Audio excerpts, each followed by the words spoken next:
Welcome, everybody. Welcome to a very topical, exciting webinar. We're going to talk for about half an hour between Diane Garrett, CEO of Hycroft, Mr. Silver, Eric Sprott, and myself, Simon Catt of Arlington. First of all, I want to say thank you to Eric, Diane, and most importantly, the Apes for inviting me into the club as a Hycroft shareholder.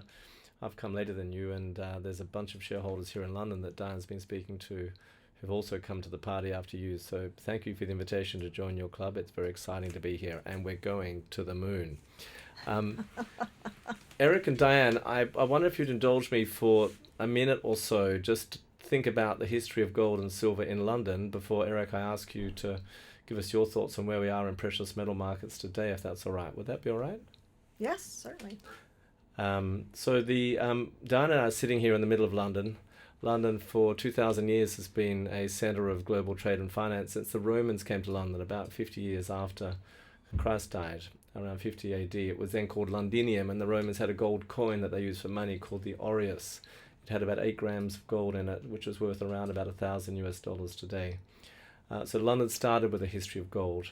Through the Middle Ages and up until about 1800, sterling silver was a dominant form of money, and a pound of silver defined the monetary standard in England and across Europe. Fast forward to 1870, and England went on to the gold standard. At that point, London was the centre of the commercial and financial world, and through until World War One, the gold standard enabled London and England to be the imperial nation that dominated the world, just as the United States does today. After World War Two, Eric, perhaps around the time that you were born, I'm going to hazard a guess, it was Bretton Woods, and at that point, the United States dollar became the world's reserve currency, convertible into gold at about $35 an ounce. If I think about where we are today, Eric, we seem to be at a monetary crossroads where the President of the United States is suggesting that it's no longer a privilege but a burden to be the world's reserve currency, and gold and silver are making all-time highs. So my question to you, Eric, is, in your experience, in your multi-yeared lifetime of investing in gold and silver, where are we and how important are they now and in the future in terms of the past for money? It's a very interesting question. Demands a lot of thinking and a lot of history. I got seriously involved in gold and silver in 2000 when I was forced to look for a place to survive what I perceived would be a NASDAQ crash, which did eventuate.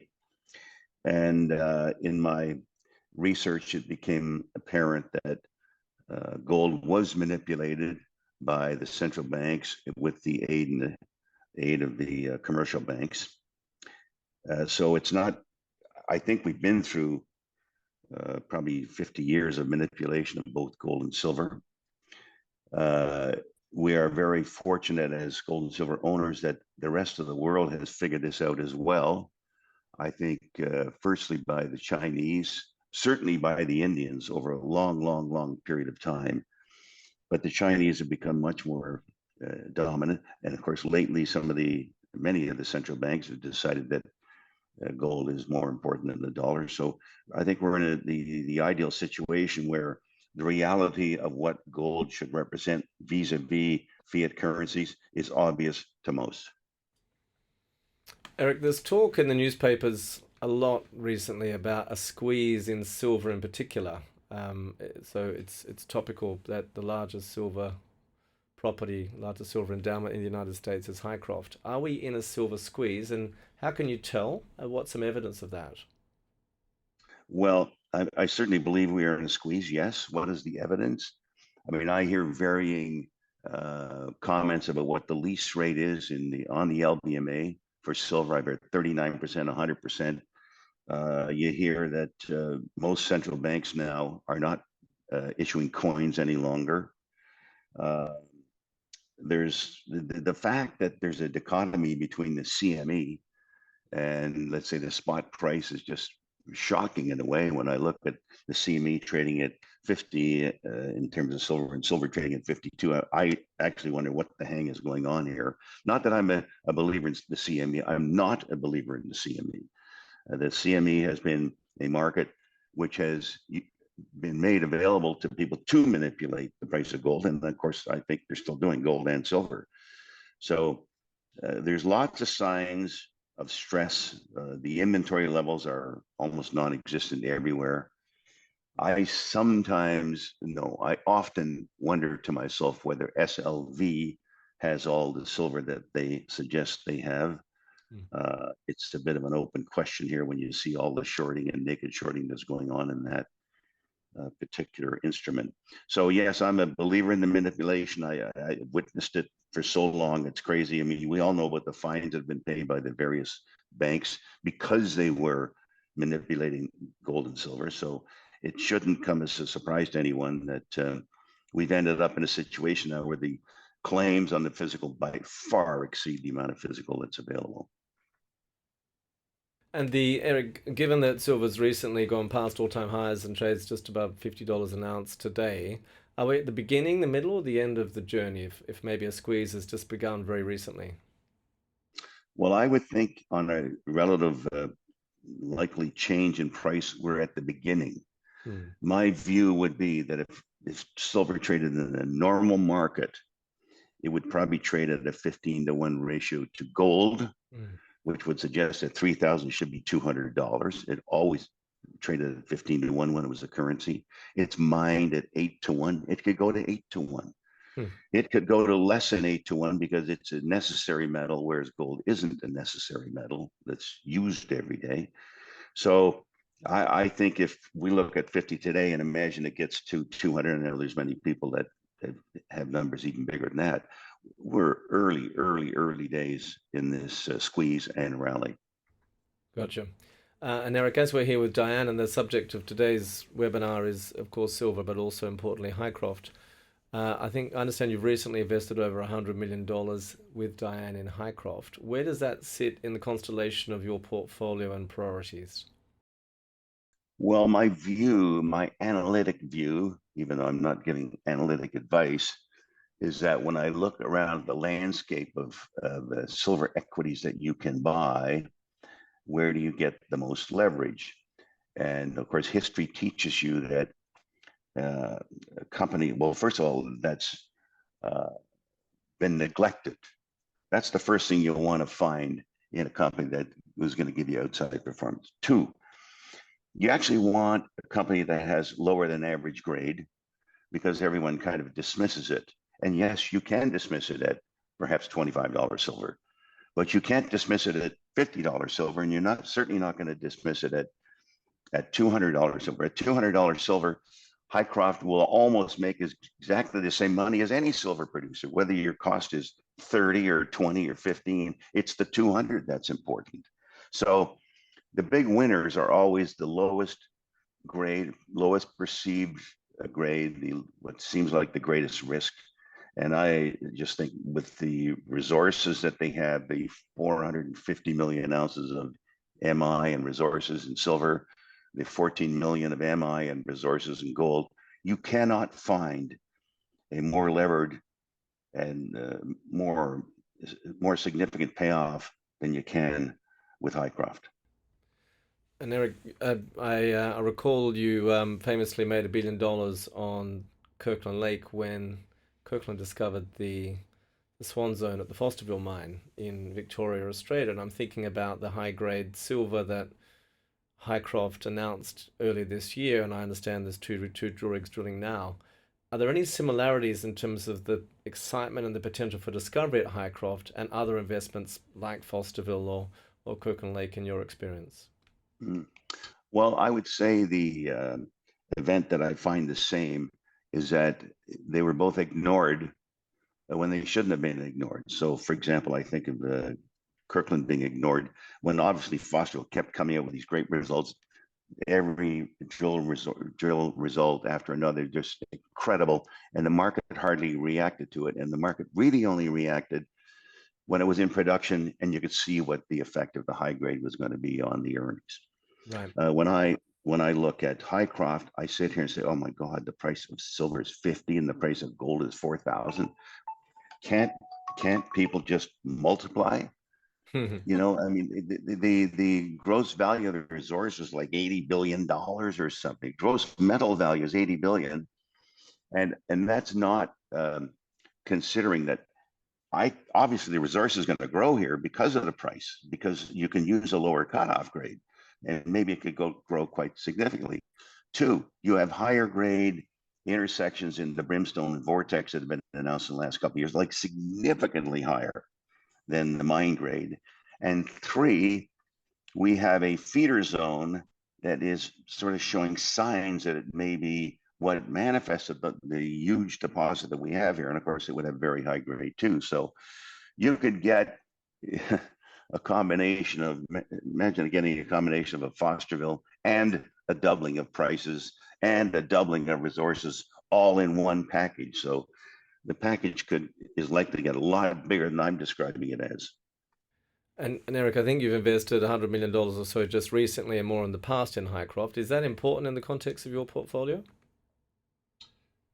I guess it'd be, well, I don't think it's my biggest position yet, but then again, I own, I think, 40% of this fully diluted. Okay. You do. You can only put so much in a 600 million market cap company. Okay. And I'm Right. doing my damnedest to get my position as large as I can make it. And I hope that when the fourth quarter study comes out on what the pre-feasibility study might suggest, that I will feel free to go out and buy more if it agrees with what I'm imagining should be happening here. And it's, you know, it changes so fast. In fact, when I think about this discussion here, if it was yesterday, at the end of the day yesterday, I would have said, you know, we almost had $100 in gold, which is, I think, something like 200 million increase in NAV. We had $2 in silver, which is $200 million increase in NAV. We increased the NAV by 400 million, and the market cap was 600 million. That's a one-day change, one. And yet we've gone from, let's say, $30 to $50. We've had $20 in silver price change, which is $2 billion of NAV improvement. And we still trade at something like 600 million market cap, or maybe a little more than that. So I think there's plenty of upside. Maybe people want to wait for all these factors to play out. And trust me, investors, I love it when you all wait, because there are people looking, like myself and other people who invested recently. So Diane, maybe I can ask you a question. You're here in London. Why are you here? And given that you've recently raised a whole pile of money, as well as Eric's, are there any important new shareholders? And what do they talk to you about? What do they think about Hycroft? Yeah, so thank you, Eric, for those comments, and we do appreciate your wonderful support for us. I'm here in London doing marketing. Simon and I are doing a lot of marketing together. We have transformed our shareholder registry as a result of this offering. So Eric, of course, has increased his position, and he does own 40% of the company. But we've also brought in very key blue chip institutional investors. So it's a phenomenal registry. BlackRock out of the UK owns 10% of the company now. We brought in Franklin, Libra, and APAC were already existing shareholders. Schroders. So it's just a phenomenal registry. You'll be seeing that as we close today and update our PowerPoint presentation with the new ownership positions. But it's really quite remarkable. And this is a really monumental time for the company, because for the first time in a decade, we will be at the close of business today, eliminating all the debt on the balance sheet. And that's what a lot of investors have been waiting for, is the opportunity to come in once the balance sheet was clean and didn't feel their equity was at risk. And so now we're starting to see a lot of that activity. The financing was many times oversubscribed for, and the investors that we're meeting with here are existing shareholders through this offering, but also new shareholders who have now taken a new look at Hycroft, given that the debt is gone, that we've got, all the smart money, if you will, coming in to invest in Hycroft. So whether you know about the asset, whether you know about our management team and our history, look where the smart money is investing their money, and people are starting to follow that. So we have been would you say, inundated Simon with a very, very full schedule for this whole week, and we've got more marketing requested of Hycroft in the coming weeks. Diane, what would you say is the biggest misunderstanding or thing that people don't really get right about Hycroft, and that has maybe changed during your recent dialogue with them here in London, or any other people that you've spoken to about the company? Well, for the reasons Eric mentioned, Hycroft has always been known as a very large world-class scale system, but it's been low grade in a very low gold and silver price environment that can be challenging on your margins. What people tend to wrongly assume, and we saw it with our predecessor company, Remarco, is that, oh, well, if the bigger companies owned it at one time, certainly they would have found anything if it was to be found. And we have now proven that misconception wrong, not once with Remarco, but twice now with Hycroft. So we have done something that truly has been a game changer and has garnered a lot of attention. Some people take a little time and patience to see it develop, as Eric was pointing out on another investment he had. And now they're starting to come to the table after a year of drill hole after drill hole after drill hole of very long intercepts, multi-thousand gram grades on silver. People are starting to pay attention and recognize that this is real. And certainly with the momentum of silver prices and gold prices, you're starting to see people more active and wanting to deploy money, and more money coming into the sector. Notwithstanding these two new very high grade silver systems that we've discovered, we also have a significant amount of gold, but we do now trade on two silver indices, SILV and the Sol Active Silver Index. And we're getting a lot of attention from, precious metals investors, but those that are predominantly gold investors and predominantly silver. Hycroft is a very unique asset. Rarely do you find a gold deposit that has, 40% of the revenues, soon possibly to be 50% of our revenues, generated off of silver as well. That's very unusual and very unique. And the other thing is, if you want to invest in silver, you tend to have to go to Mexico or Bolivia or Brazil to invest in those types of assets, and you're subject to political risk as well.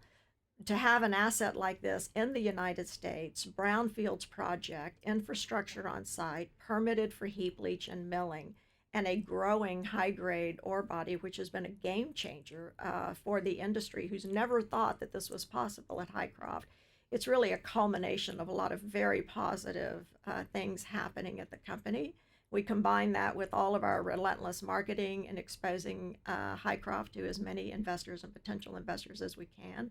And we're starting to see the results of that. And of course, with Eric's lead and his investment, who is the king of silver and the quintessential precious metals investor, a lot of people are saying, oh my gosh, I mean, he's well known for being early, for understanding the value that's hidden that others tend to overlook, or they wait for more assurance or surety or milestones, and they're paying attention to that and following his lead. So it's really a great time to be at Hycroft, and it's a great time for our investors, and we're starting to see more buying coming in even as we market this week here in London. A question for both Diane and Eric. Diane, you've done this before. Remarco, you turned around a company and ultimately you got bid for by another company. What is the thing that excites you most about Hycroft, about where you are on the journey right now compared to your experience in the past? Well, it's always fun for our team to do something that people said couldn't be done. So that's a little bit of an excitement for us.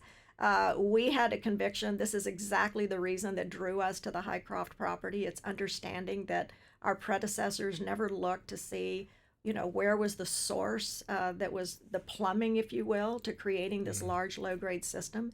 And that's what attracted us. And thanks to our head of exploration, Alex Davidson, and his entire geologic team at site, they put their head down. It took 2 years to do the work, and they were able to hit it in the first hole. So the exciting thing for us is seeing this high grade. This is a world-class scale deposit. It's one of the 10 largest in the world. But now to turn it into not only the largest in size and scale, but the largest in value and quality is very exciting. And we love making money for our shareholders. We love telling the story. And it's truly a game changer. And now that we've got this debt off of our balance sheet, we have the opportunity to re-rate this company because we trade at a 50% discount to peers of ours who have not even a fraction of the resource we do, no infrastructure, no permits in place. And we know that the result of that discount was because of the debt on our balance sheet. But now we're free from that. And I think now we'll be able to appreciate that re-rating that we see coming. And our job is to get this share price reflective of the value of the asset, which we believe today is still significantly undervalued. Thanks, Diane. Eric, what excites you most about Hycroft? Well, I'm going to take a step back and tell you that, and Diane would know this, in the last 3 or 4 weeks, the last thing I was concerned about was the debt. This is a world-class deposit with a little $120 million debt. Like, it's nothing. Are you kidding me? This deposit versus $120 million debt?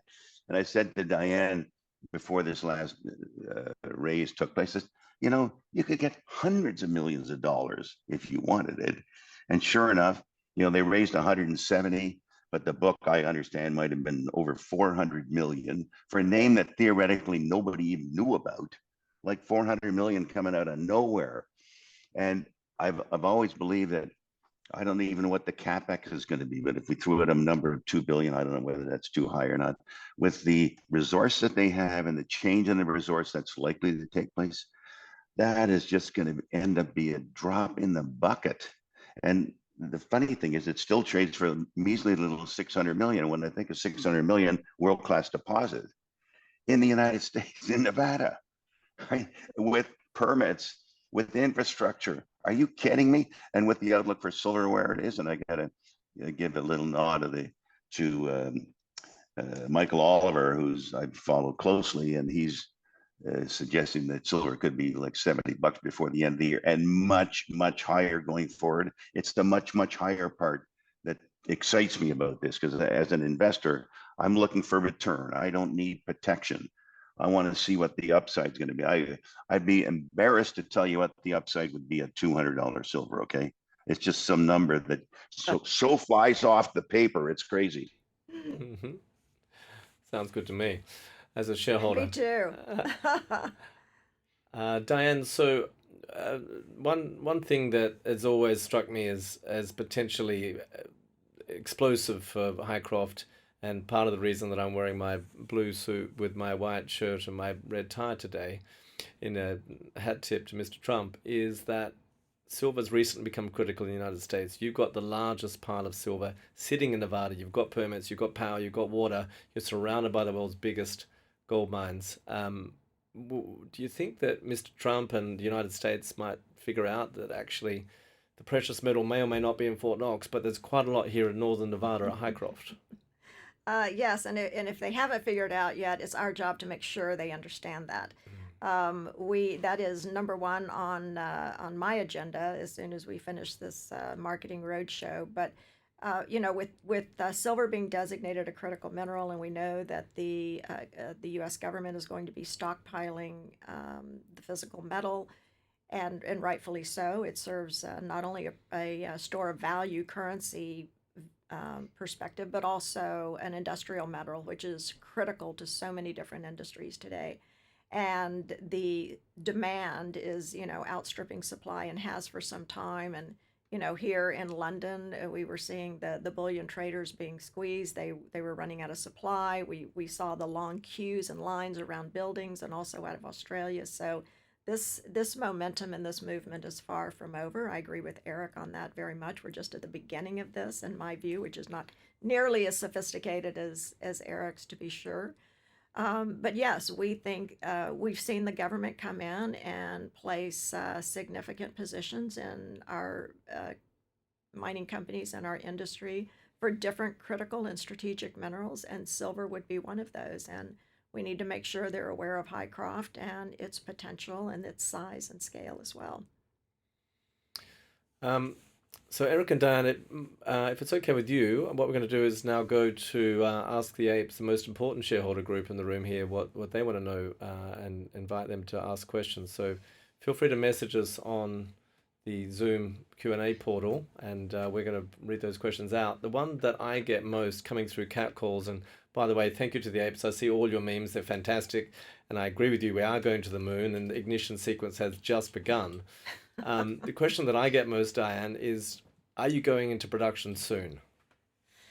We get that a lot, and my audience has heard me say it many, many times. You can create an awful lot of value even before you get into production, and I think you're already starting to see some of that momentum happening.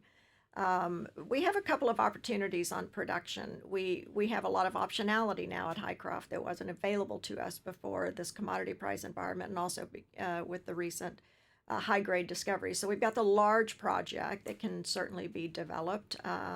We've got to finish the engineering studies, and then once we do that, we'll be finalizing the flow sheet and ordering equipment and then construction. So that will take several years.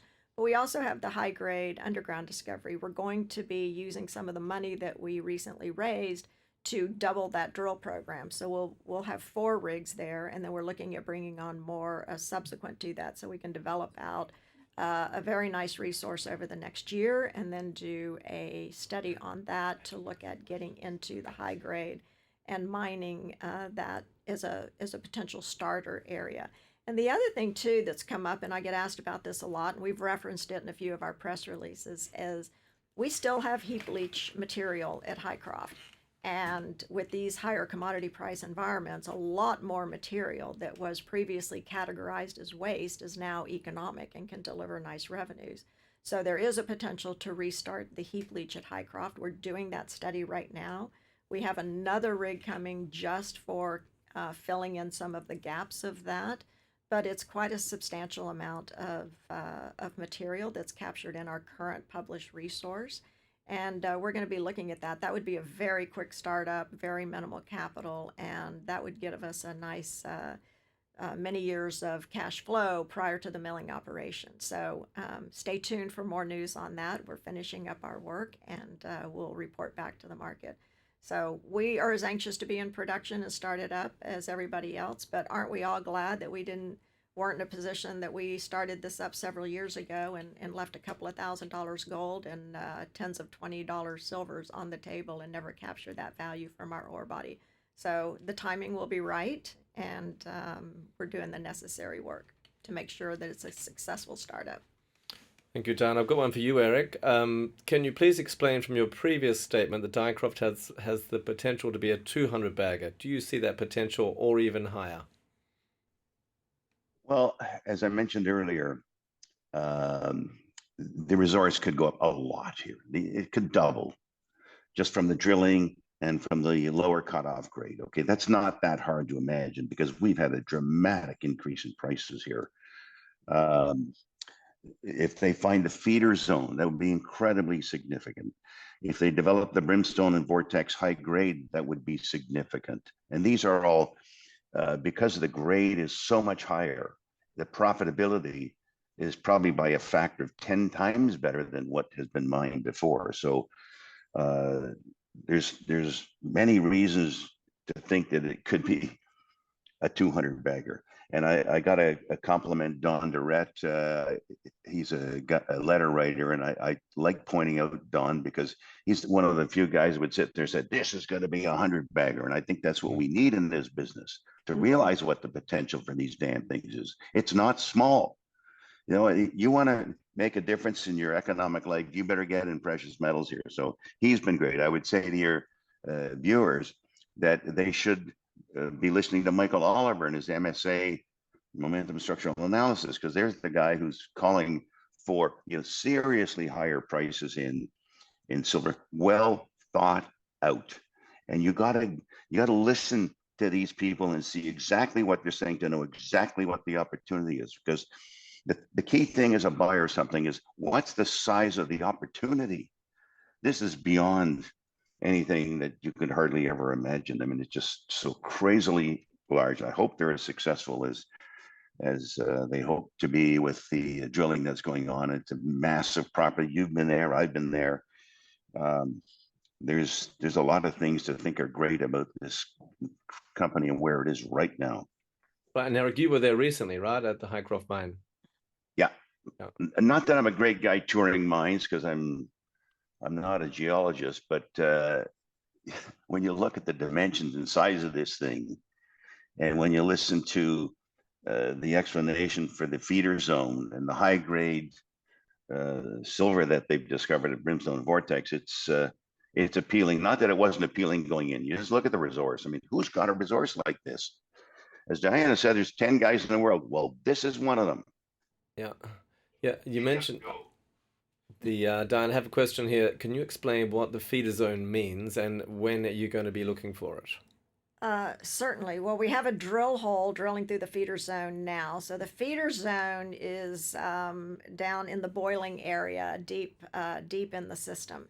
What gets us excited about that is all of the high grade we've been drilling is within about 500 meters from the bottom of the pit, both in Brimstone and Vortex. What we noticed in one of the drill holes is below the epithermal vein system, about 20 meters below, we saw this mineral called argento tetrahedrite, which was massive crystals of silver. So you could stand across the room and see these crystals of silver. Finding that 20 meters below a high-grade vein is not typical in geology. That is closer to the boiling zone, which sits much deeper in the system. So something pushed that high up. That sample of core ran 80,000 grams, and we have another sample of core that ran 20,000 grams of ton. These are remarkable grades, and these are the types of things that you get deep in the system, because as these hot fluids start pushing up, the heavy metal, the heavy concentrations, the copper, lead, zinc, the gold start falling out first, and then falls out the silver above it. So it told us that we need to start looking deeper, and when we were able to get the geophysics completed on that area through the use of a very creative technology of building a heavy lift drone and flying the wires for the geophysics, we noticed a very significant magmatic source. It's all on our website. You can see it, and we've done a bit of YouTube presentations on it as well. But that's what we were looking for. And the reason we have so much confidence in that geophysics is because it also shows the high-grade areas that we ourselves have been drilling. So we have the assays to back it up. We've got the drilling from last year to say, yes, that we see on the geophysics does exist because we have the data. Below that is an area that's never been drilled, and that's the throat, or the neck, if you will, of this potential feeder system. We have a whole drill hole going into it right now. I'm sure we'll put several in it. And we have not yet entered that feeder zone, but we should be within another week or so. And this is an area where we're getting down to about 600 to 900 meters. And that's where we would expect to find more of that really high grade that was pushed up and appeared in one of our drill holes higher up in the system. So it's really exciting for us. The team has done a remarkable job on this, and we're excited to that drill result. And, you know, it won't just be one hole. We'll put several holes into it as well. But, you know, we've already got phenomenal high grade. I mean, tens of thousands, I mean, yeah, multi-thousand gram intercepts is bonanza grades and remarkable. But this, when you hit the feeder zone, that's the mother lode. That's what everybody's looking for. And that would be typical of having something like that at Hycroft, as we see occasionally at other mines, because that's what then creates that large system at surface. Thank you, Diane. Another question is, what is the replacement value of all of the plant and equipment that it sits on top of the Hycroft mine today? Well, we're very fortunate because this mine has been a heap leach operation since the 1980s, off and on by 4 different operators. And so there's a tremendous amount of infrastructure at site. If we were to build all of that, the truck shops, the labs, the 3 stages of crushing, the Merrill Crowe processing facilities, the leach pads, it would cost us probably about $1 billion today, and it takes several years to permit all of that. So we have the permits, we have that infrastructure. It will be utilized in the next phase of operation. But because we're getting into more of the sulfide ore, we do have to build the milling component. So it'll be a milling plant. And this is typical of all of these, you know, other large systems in Nevada. They start out as low-grade heap leach operations, and then they transition to a milling operation. So this is very typical, and we're anxious to finish off this technical work, which has taken time, but it's important work, and you have to get that right. to de-risk the project for when you start up. So we're very excited to be closing in on the culmination of that work by the end of the year. And what does the drill program exploration look like next year compared to this year? And are there any particular targets? And specifically, a question on will you be drilling wild rose in 2026? Yes, so we now have a drill rig on Brimstone, one on Vortex. Thanks to all of our shareholders and Eric's lead investment, we're bringing in 2 more rigs. So we'll be drilling 2 rigs at Brimstone, 2 at Vortex. Our drill program will increase to about $30 million, or about 30,000 meters of drilling, or feet of drilling, excuse me. And so that's going to be real exciting, robust, a lot of news flow coming out. We need to get the assays back from these holes because you don't want to get ahead of the geology. Otherwise, we would be spending money and wasting shareholders' money. We need to see where we are, where the structures are, and then plan our subsequent holes accordingly. So while we're waiting on those results, we can move the rigs to Wild Rose, which sits adjacent to the east of Brimstone. You'll see in our deck that is a high priority target. A phenomenal anomaly showed up on Wild Rose. We did drill a hole last year. We got 17 grams of gold, really about a gram of gold, 17 grams of silver. We disclosed that last year. It was over a small intercept, but it's good indicators that could be a potential additional high grade system. So we'll be moving the rig there and drilling that as well. We like to say we have a target rich environment at Hycroft. And the goal is to take that whole area that we see that is open in all directions and at depth, and get after it as fast as we can, and drill, baby, drill, and make that a very large resource. A question from Anonymous. Do you believe there is a high-grade gold feeder system on the property? Well, there could be, certainly, because this is a gold and silver system. At Vortex, if you look at the last drill results, Vortex to date has been the deepest drilling, so we're down to about 530 odd meters. And we are starting to pick up, roughly 5 gram gold in some of the deeper intercepts. So when you come through the silver and you, in a typical epithermal system, then you would tend to find high-grade gold. Will we find it? Has it been offset? Is it directly sitting below? The drilling will tell, but it would not be an unusual thing to see that. What we do know with Hycroft is there's been multiple mineralizing events over the years. A lot of fluids pushed through the system. So it's not unusual for us in any given place to find areas of, a lot of gold and very little concentration of silver, a lot of concentration of silver, very little gold, some high of both gold and silver. There's been a lot of activity going through that, but therein lies the opportunity for identifying, what nobody has ever expected before. So our team has done a remarkable job figuring it out. They now know what controls the mineralization. They understand that. And they've remapped all the structures, and the proof is in the drill results. They're just hitting it hole after hole. When can we expect more drill results? Well, we have 2 holes in the lab now. I will tell you that in this commodity price environment, a lot of people are drilling, so that means there's a lot of material going into labs. Turnaround time last year on our assays was about 3 weeks. We're starting to see that longer now. We're being told somewhere in the 4 to 6 weeks. To get those back. So I think we're still another month or so away, but as soon as they come in, we do our QA/QC, and then we issue them into the market.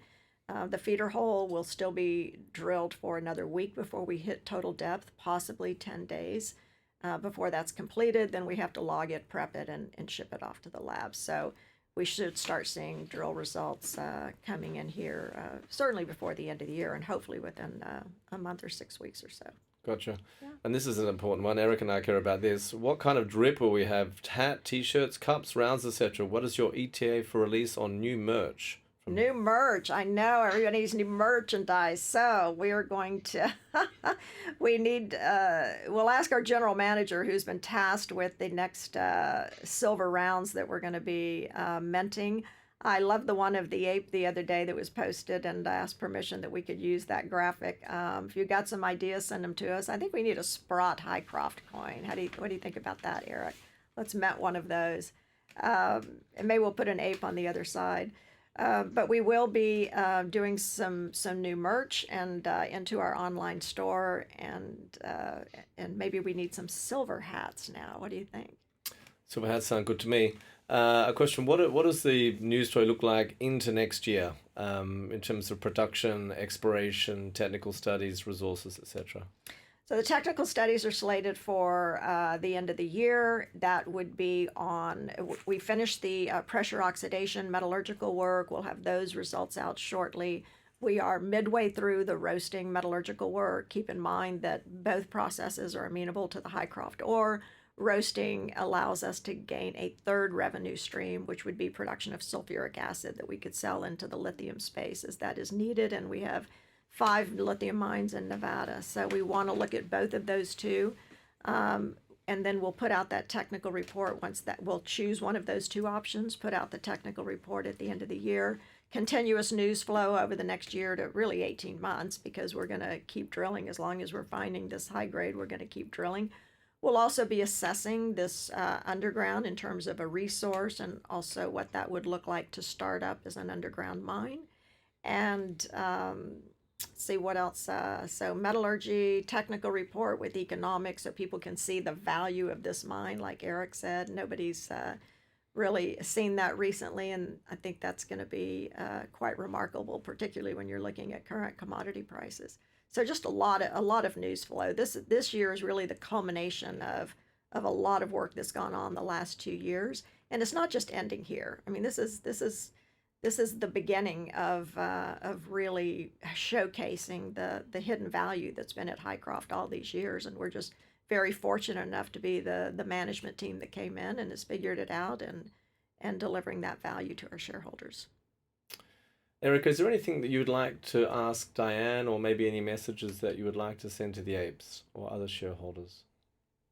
Well, I would make a comment about somebody asking about high grade gold, and just point out that there's an existing mine there called the Rosebud Mine, Yeah. right within the whole property that was high grade.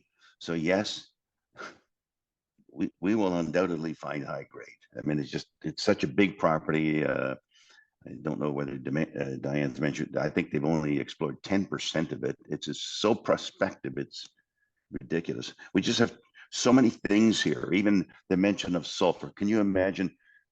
We have all these wonderful things happening now, but we got sulfur too. I mean, and I know it's not insignificant, by the way. It's like it's going to be a serious impact on cost if they go the roaster route and they get the sulfur. So there's so many great things that nobody knows about with this company, but we'll all learn soon enough. Yeah, the we had a question from an investor at lunch in London today, and said, like, okay, so if you're finding high grade silver or gold now, why did the previous operators not find it? And Eric, maybe you could comment on that, thinking about the history of Fosterville or other mines that you've been involved with as investments. Well, things just evolve. You find things, right? I mean, even in the case of Fosterville, they were mining a low grade ore body that kept going lower and lower in the ore body, and all of a sudden, instead of getting 3 grams, they get 6 grams. Then instead of getting 6, they get 10. Instead of getting 10, they get 15. And then they get 40s, and then they get equivalent of what Diane just said, 80,000 gram meters of silver. It just, you finally get there where you can put these holes down and find out what the true value of the ore body was. And when you think of the history of Hycroft and how did those 14 million ounces low grade get on surface? They came from somewhere down below, and it's that feeder zone that could be like incredibly interesting. So it just takes time to get there. And let's face it, when this low grade ore body was being mined, and the price of silver was $10 and $15, and gold was like 1,000, man, it's hard to make it come together. But at $4,000 gold and $50 silver, I mean, I don't want to make it sound too easy for Diane, but it's going to help. Oh, we appreciate that, and you're absolutely right. I mean, if we remember back in the 90s, when the Midas mine was discovered, people were drilling deep for the first time in Nevada, and the 90s is like 2 weeks ago. That's like nothing, right? And that's when people said, "Oh my gosh, these large low grade systems sitting at surface are being fed from a high grade core. Those fluids come from deep and they get pushed out and they get disseminated. And what you find is the low grade at surface is just the precipitation of the metals, but the metals are heavy and they drop out early. And so you just get the low grade at the surface just being carried up through some of the fluids. So is there potential? Absolutely. Where it is, well, we've got a team that has understood now what's controlling this mineralization. So I put my faith in them. They're very, very good. They don't need me to tell them where to drill, but I can tell you that entire team is very excited. They've all worked for the majors. They are having a great time on this property, and being part of this amazing discovery is just been remarkable for them. So now we have the runway and the cash to be able to really get after that and start looking for those things in a more aggressive way than we have been. Erica, is there any closing comments that you'd like to make before I invite Diane to make hers on Hycroft and where you think we are in the silver and gold market today? Well, I think the most important thing is where is the price of silver going to go? Right. And as I said earlier, I mean, I have no trouble imagining it going to 200. That's 15 to 1 on a $3,000 gold price. So it really should be whatever 260 or something based on $4,000. And I think that's the key thing, that we've had a manipulated market for whatever reason for a long time that suppressed the price of silver. You even see it now in the action. I mean, even today, we had silver down $3 in about 30 minutes, okay? At 2 in the morning or something. Just sheer nonsense that happens in these markets because they try to create fear. But I think we're through that. I think silver will be like gold was when it finally broke 2,000. Immediately went to 4,000.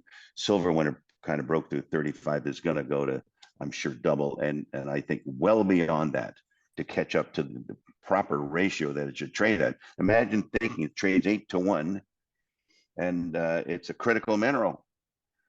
It's mined 8 to 1. And it's trading 80 to 1, and it's a critical mineral. I mean, right. It's not too difficult to imagine. It could go a long way from here. Yeah, I think I saw Evie Hambro of the BlackRock Mining Group, the largest in the world, who's recently a shareholder of Hycroft. He commented today that in general, gold shares are discounting the gold price and the silver price falling. And in fact, his view was that the surprise is that the gold price could go a lot higher, and that actually gold shares are historically cheap in terms of their earnings power today. Absolutely. Yeah. And we heard a lot of that today in some of our meetings as well. People saying, I've got to be part of this. The momentum's moving. This is the early days. People think, okay, has it gotten too big? Is it a bubble? But by and large, the sense is that this is here to stay. There's too many factors at work right now that are going to, keep pushing these commodity prices higher, is our belief. And for... Go ahead. Sorry, I was going to say, Simon, we haven't even mentioned that Mike Wilson has suggested that Morgan Stanley, you should have 20% in precious metals from 1. Yeah. Well, you can't go from 1 to 20 without the prices going up, because we only produce 1% more gold a year. You have to have a price appreciation to get the 20. And then it almost necessitates a 20 times increase in price to get the 20% in gold. So that's another big factor. Yeah, huge factor. Exactly. And we were talking to the Tether Gold guys, who the $200 billion US Treasury owner, who've got the world's largest stable coin, and they've started a gold coin, and their anecdote is that they buy 2 tons a week of gold from the Swiss refineries, and they can't get any more of it. And them and the Chinese are competing against each other. Well, the way to get to solve that problem is put the gold price and the silver price up, and then suddenly you get more supply. But that will take some time. Yes. It'll take some time. Diane, is there any closing comments you want to make, or maybe any messages to your fans and shareholders out there? Sure. Well, I want to thank Eric for his faith and conviction in us, and his continued investment in being that lead, and all of the new shareholders that we've added to our registry. Many of you, we've known each other well. You've invested previously in our other company. So you know how we roll, and we take your investment very seriously. To all of our retail group and apes, we love you guys. you're wonderful to us, and you've been loyal, and you were there for years ago and had confidence in what we were doing. And I know it's been a slow ride for you in terms of the timeline to getting all of this work done. But we thank you for your patience and for your loyalty. And I would sum it up this way. I mean, this is a story to watch. This is a new evolving story, and we believe it's only going to get better, and it's only going to get bigger. It's the right asset in the right location with the right shareholder base and the right management team, and the time is now. So we hope the rest of you will come along on this ride with us, because we're extremely excited about what it is going to become. And I'd just like to say thank you to Eric for joining. Eric, been watching what you do all my life, and I'm taking notice that this Hycroft is as important as any of your investments, and I've joined you and the apes on the register. Thank you to Diane for inviting me to join the club, and looking forward to the journey. My sense is that actually it's just begun. Ignition sequence has just started. That's right. We haven't even gotten off the launch pad yet. And just so anybody knows why I'm not wearing my rocket ship pen, it's because I did let Simon borrow it, but I will be getting it back from him after It's this. just a loan. You said it was it's just a loan. on loan. I believe we're going to the moon also, so that's my moon. Rocket ship pen. Thank you, Eric. Eric, we need to get you one as well. Yeah, we're gonna launch rocket launch. Thank you. Yeah. All right. Thank you all. Thank you for your time.